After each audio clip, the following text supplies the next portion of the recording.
vez mais nossa igreja está crescendo com cada vez mais crianças pequenas. Obrigada, Senhor. Em nome de Jesus, amém. Amém. Podem sentar com o papai e mamãe. Obrigado.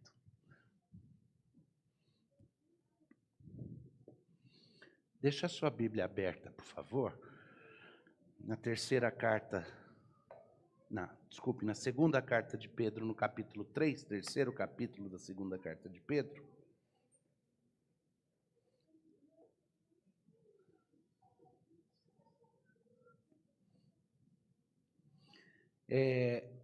Quando eu comecei com a primeira carta de Pedro, eu disse a vocês que no final ficaria óbvio a minha afirmativa de que ele escreve com a clara intenção de preparar a igreja para tempos muito difíceis.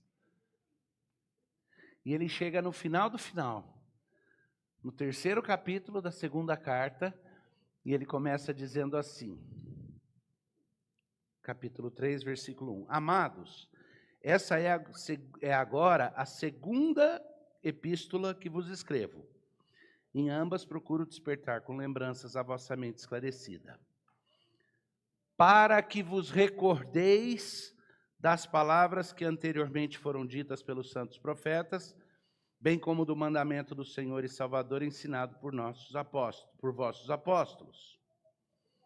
Então ele diz aí, meu propósito, essa já é a segunda carta que eu escrevo, e o meu propósito é trazer a sua lembrança, é esclarecer vocês, é abrir a cabeça de vocês para entender o que já foi profetizado na palavra do Senhor e o que os apóstolos confirmaram, dentre os quais está Pedro. Tá? Só que essa não é uma das primeiras cartas escritas no período do Novo Testamento. Essa carta foi escrita um pouco depois. Como que eu sei? Vocês vão ver daqui a pouquinho. Então Pedro está dizendo assim, meu propósito com duas cartas para vocês é preparar vocês para alguma coisa específica. Eu quero que vos recordeis das palavras que foram ditas pelos profetas, bem como do mandamento do Senhor e Salvador ensinado pelos apóstolos.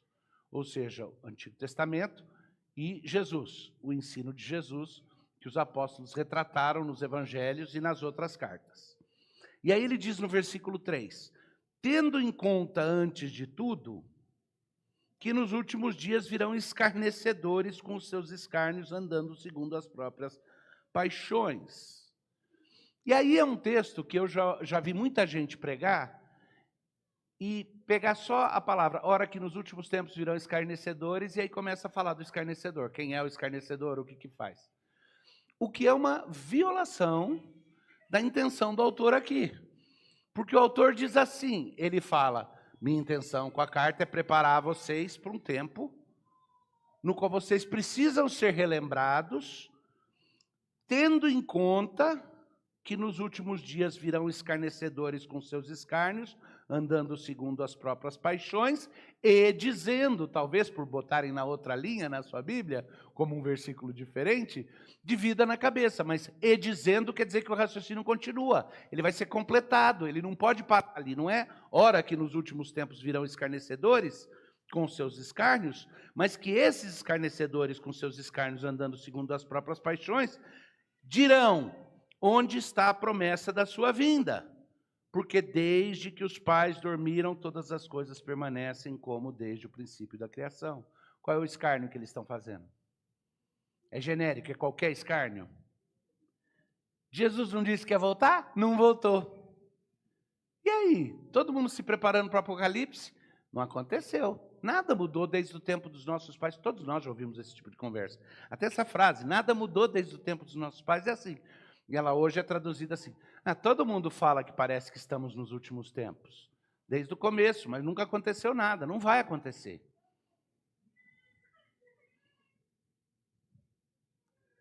É como, mais ou menos, quando a gente acostuma a sair de carro dirigindo e dirige mal, e fala, não vai acontecer nada, não aconteceu, saí 20 vezes.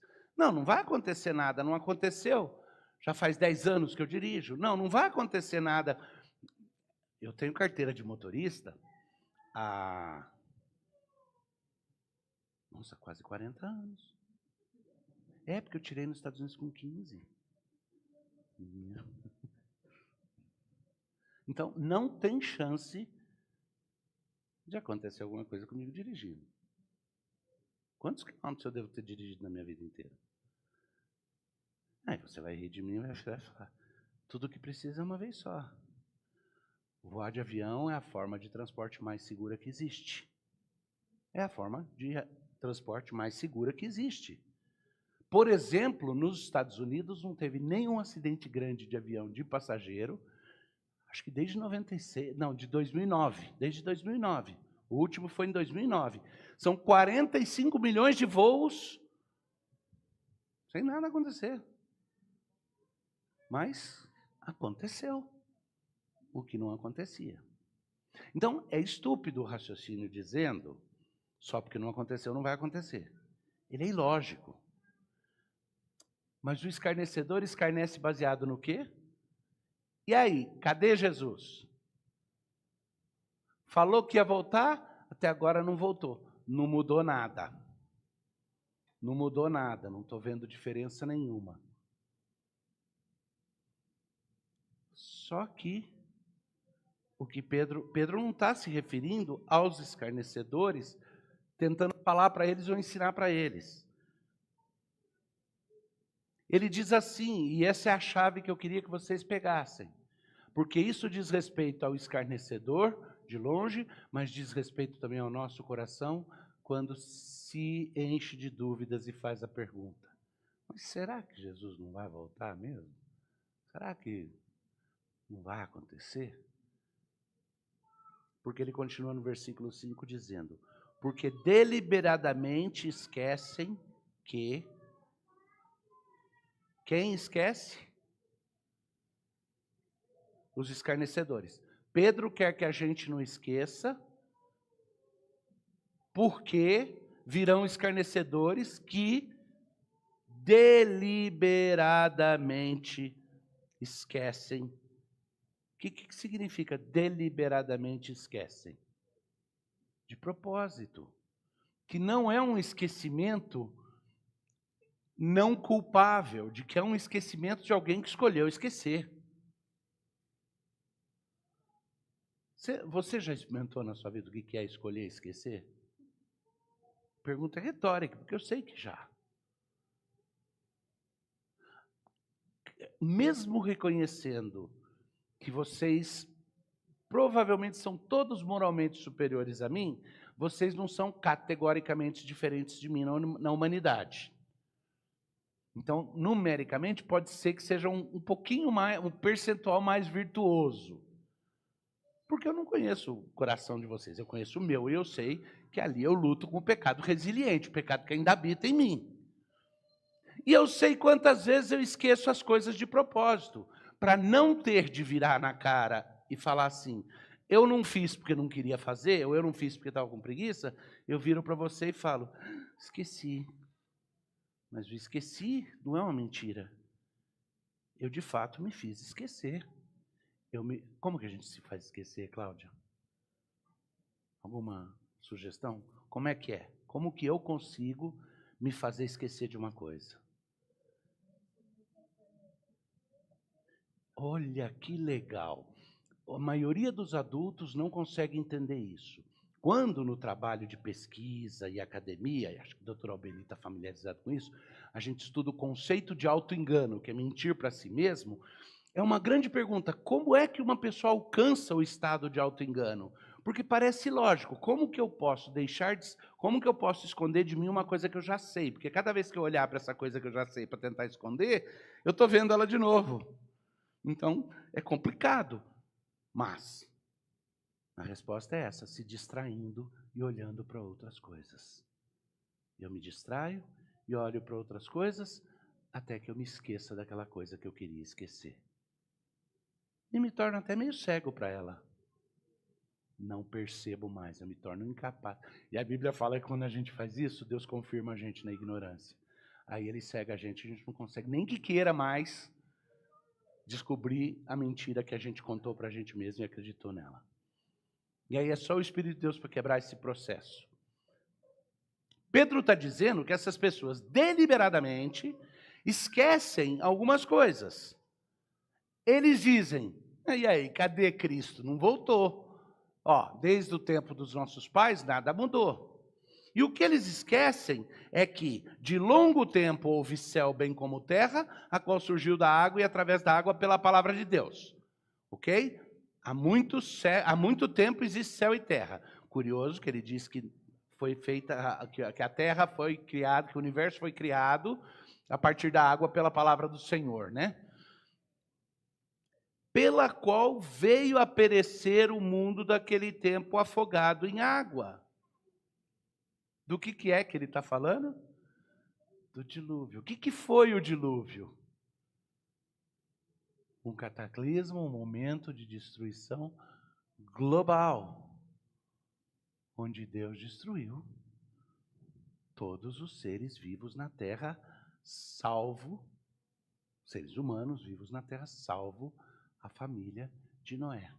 E junto com Noé salvou vários animais, mamíferos e ovíparos também, mas animais da terra e do ar, e preservou esses animais e preservou a humanidade.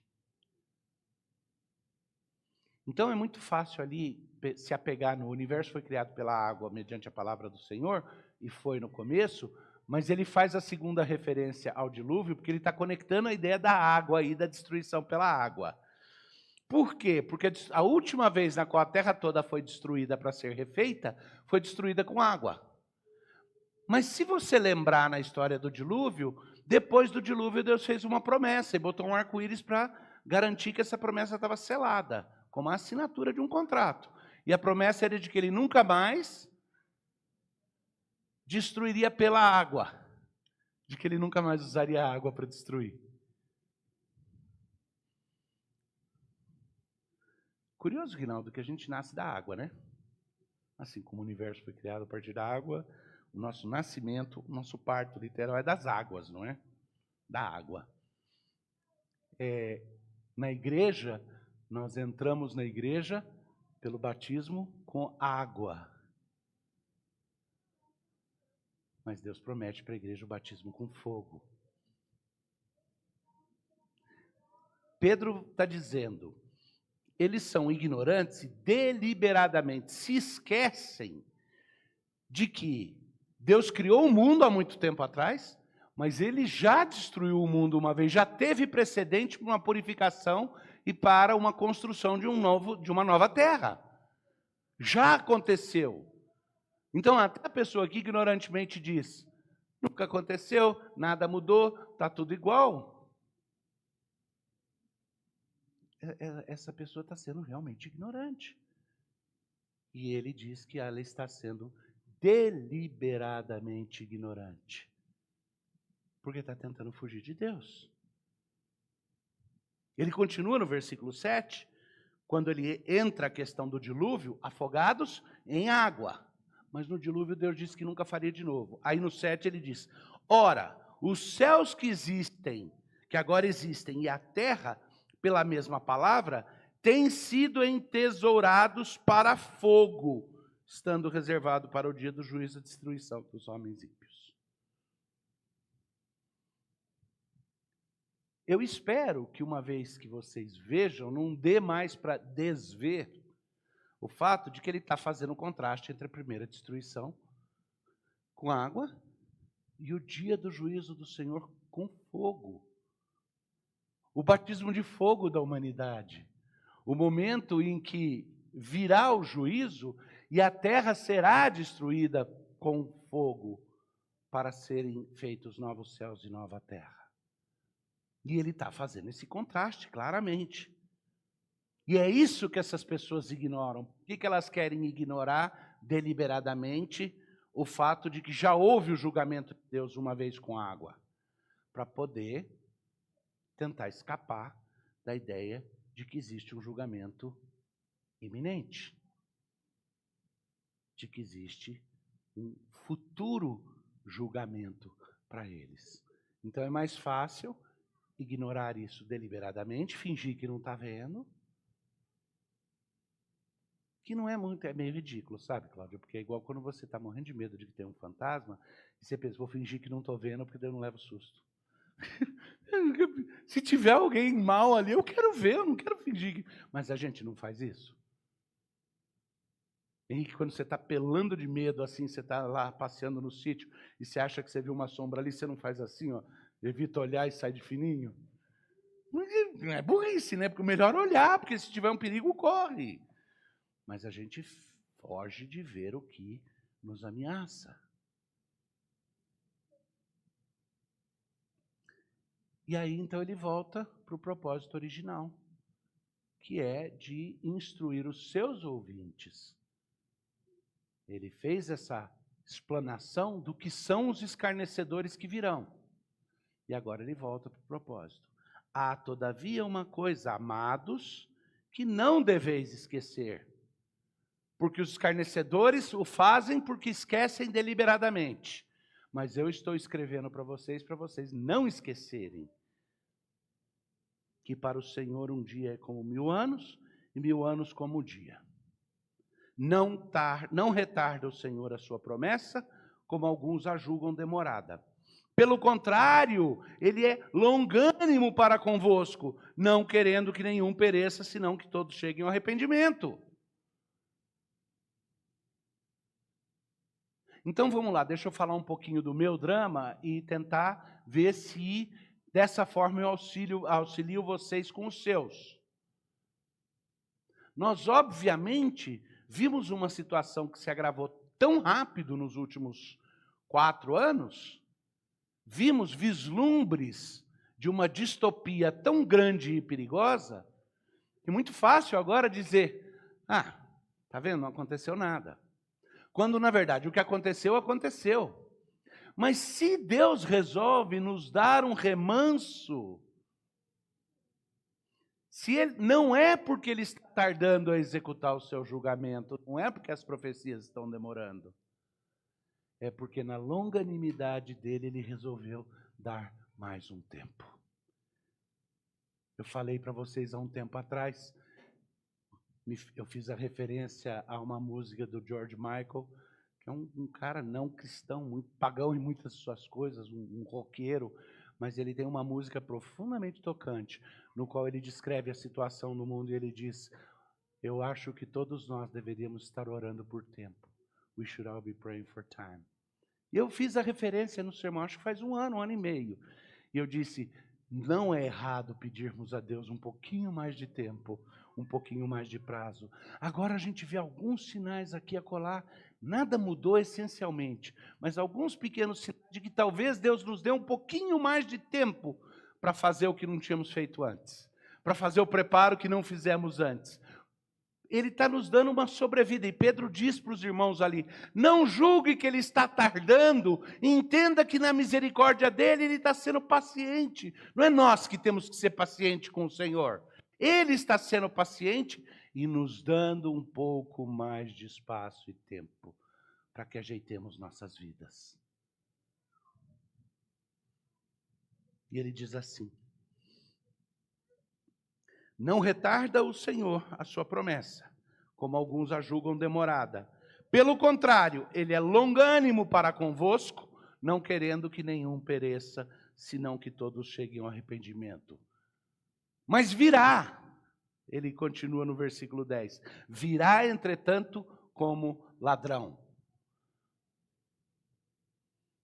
Tem uma outra música popular brasileira que fala que um índio vai descer de uma espaçonave no meio da floresta amazônica e revelar coisas profundas que vão assustar todo mundo, não por serem misteriosas, mas porque deveriam ser óbvias. E o compositor dessa música tem um refrão que diz, virá impávido como Muhammad Ali, virá, tranquilo e infalível como Bruce Lee, virá. E é muito mais que isso, muito mais que a música do índio, que o Caetano compôs e gravou. É muito mais, o que Pedro está falando aqui ele virá, entretanto, mas de surpresa, como ladrão. O dia do Senhor, no qual os céus passarão com estrepitoso estrondo, e os elementos se desfarão abrasados. Lembra da série toda de sermões em Apocalipse? Virá esse dia, e virá de surpresa, como ladrão, onde os céus passarão com estrepitoso estrondo e os elementos se desfarão abrasados. Também a terra e as obras que nele existem serão atingidas. Essa frase, os elementos se desfarão. Cláudia, que retrato pinta na sua cabeça, se você pensar com o conhecimento nosso do século XXI, que vai ter um fogo estrondoso surpreendente no céu, uma bola de fogo estrondoso surpreendente, e que imediatamente seguido os elementos se desfarão, ou seja, átomos vão ser decompostos. O que é isso senão uma explosão nuclear? Eu não estou dizendo que Pedro estava escrevendo explosão nuclear secretamente. Não, eu estou dizendo que a descrição disso daqui parece muito com algo que todos nós já vimos em filme. O que é o efeito? E ele está falando, vai vir esse julgamento, vai vir de surpresa, vai pegar de surpresa. E vai pegar todo mundo de surpresa. E todo mundo que dizia, está vendo? Não veio, não veio, não veio, não veio. Está com o seu destino selado. E aqueles que diziam, poxa, mas o Senhor está demorando tanto, vão abrir os olhos e falar, poxa, Ele deu o tempo que a gente pediu e a gente não soube usar. Ele nos deu a postergação de prazo, Ele nos deu a sobrevida. Ele foi paciente. Virá, entretanto, como ladrão o dia do Senhor, no qual os céus passarão com estrepitoso estrondo e os elementos se desfarão abrasados, também a terra e as obras que nela existem serão atingidas. Até, eu falei para você imaginar o que seria, até essa última frase, as obras dos homens serão atingidas, ou seja, vai destruir infraestrutura, prédio, vai destruir tudo.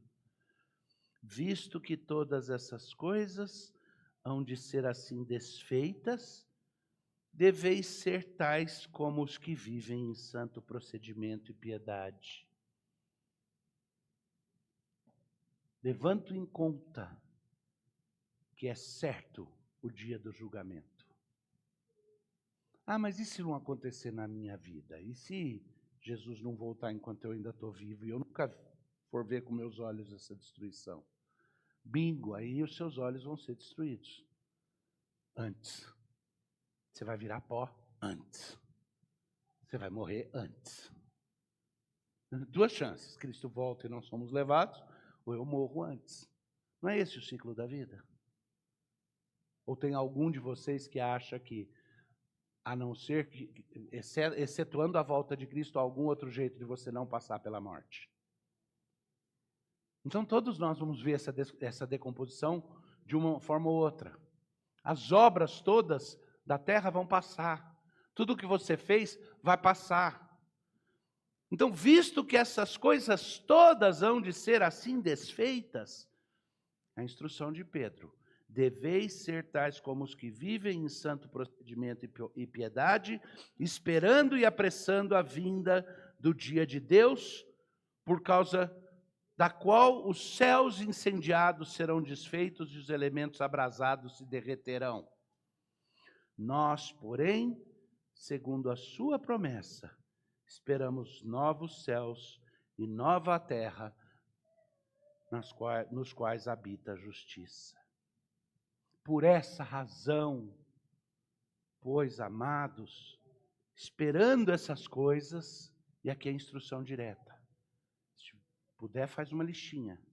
Instruções diretas, porque é para você fazer enquanto espera, se não quiser ser contaminado pela jocosidade dos que intencionalmente resolvem esquecer o fato de que um dia virá o julgamento. Acham que nunca serão punidos.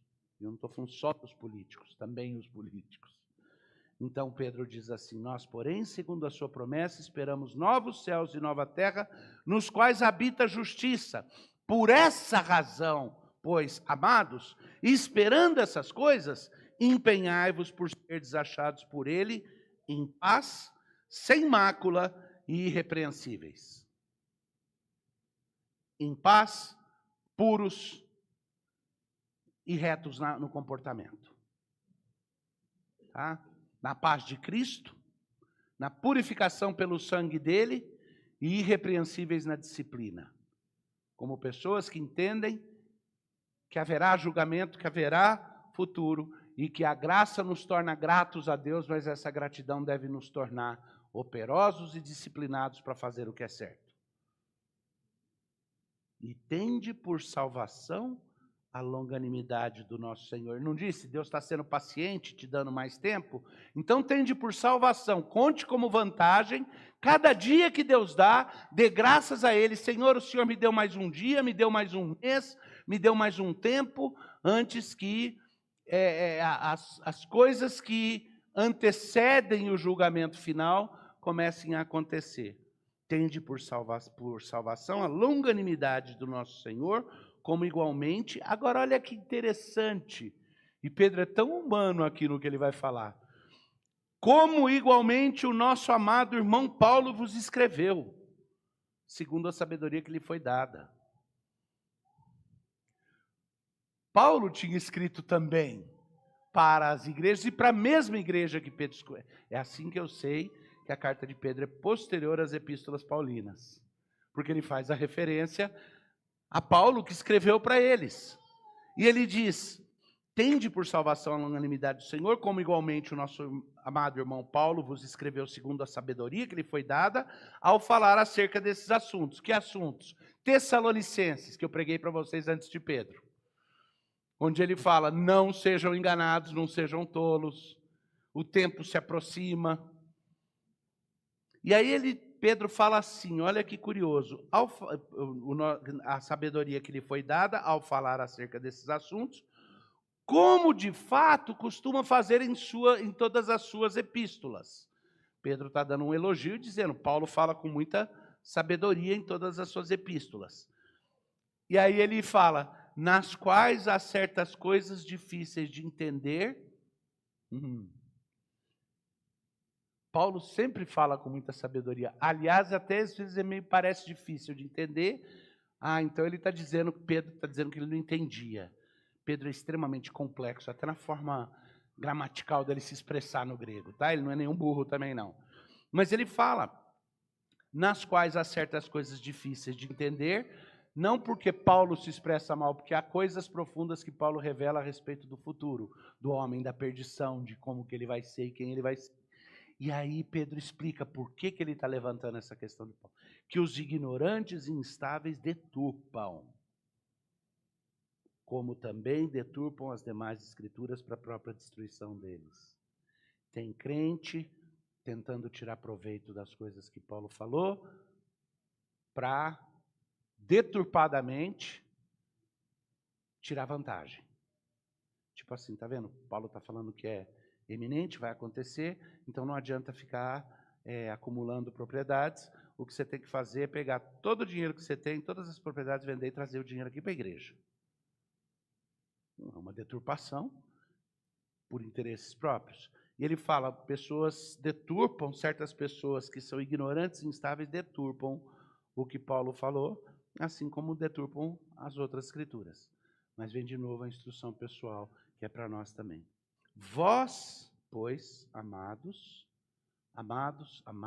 é assim que ele está chamando. Prevenidos como estáis de antemão, duas cartas preventivas, acautelai-vos.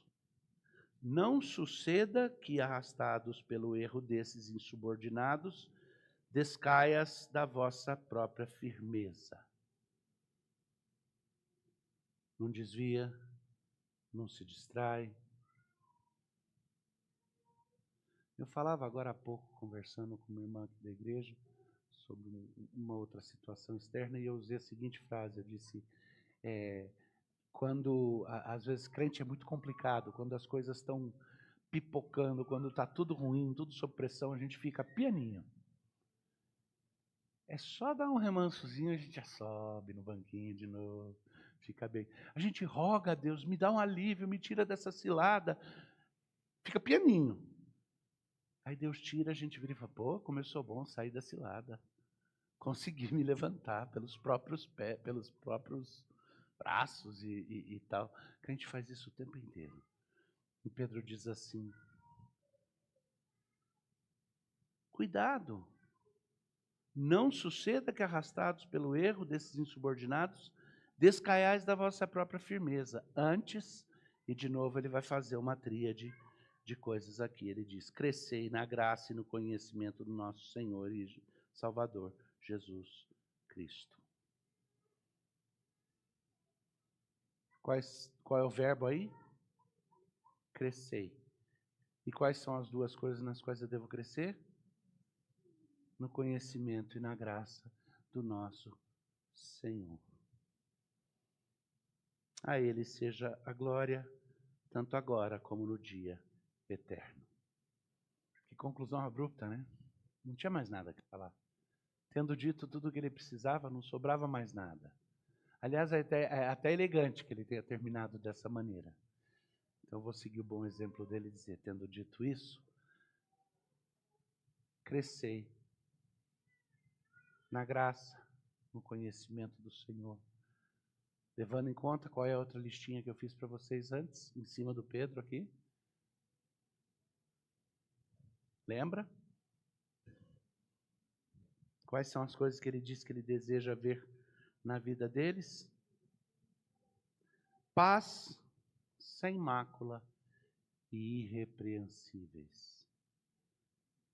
Que Deus os abençoe, meus irmãos. Vamos ficar em pé para cantar.